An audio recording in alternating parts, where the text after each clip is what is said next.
400 tons in this room. 400 tons in the room. Yeah. Tom Kaufman's motto here at WCA is one you've heard before. One man's trash is another man's treasure. But this is material that's going to have a beneficial reuse. It's going to be recycled. He has a thirst for giving trash a new sip at life. All right, here we go. On a quick tour of WCA, you quickly learn. It doesn't smell the best in here. No. And you also learn, not all the items in your bin are really getting repurposed.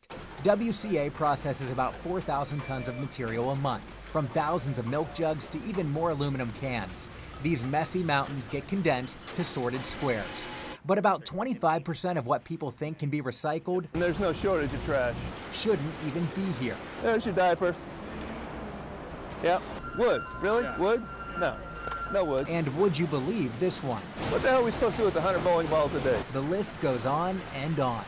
Dead animals? Yeah. Cats, deer heads, your kid's car seat? No thanks. I don't know how the hell we got the Black & Decker weed whacker thing, but there it is. All of this results in a loss of revenue. We got the expense of hauling it and the expense of landfilling it. Plastic bags are one of the biggest culprits. A whole bag of bags. Not only are they not recyclable, they get caught in machines and force lines to be shut down. All of these factors cause some actual recyclables to be thrown away too. That's because much of the sorting is done by hand. A lot of people do it wrong. By workers like Nick Klingy. It's just a hard job, physical job. Yeah. I mean, you're sweating here. It's harder than people think. It is. It's a real hard job. He and the team try to save every piece of recyclable material, but it's a tough task. Take this Diet Coke container, for instance. Together, these are both trash, but if you separate them, you can toss this one away and recycle this. Most people don't take that extra step, so it all goes to the landfill. If you bag your recyclables, that's just trash to us. Has it made you think differently about recycling or Definitely. what? Definitely. I got me and my boys at home doing it, you know. Yeah. They help me with that at home. Here's what you cannot put in your curbside bin, yet people do every day. Plastic grocery bags, plastic trash bags, plastic wraps and films, glass, styrofoam, newspaper bags and sleeves, and dirty food containers like pizza boxes, coffee cups, or takeout.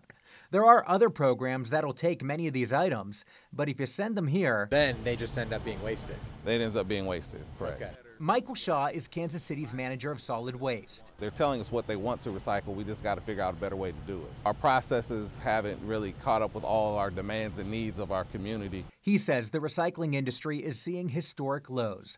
2 years ago, China stopped accepting our waste. In some plants across the country, a bale of recycled paper used to sell for $100. Now it costs $15 to get rid of.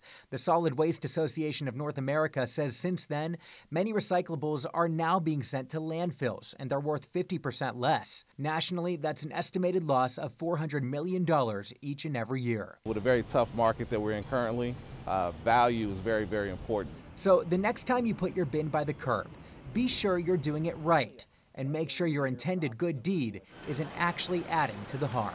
Joe Chiodo, KCTV5 News.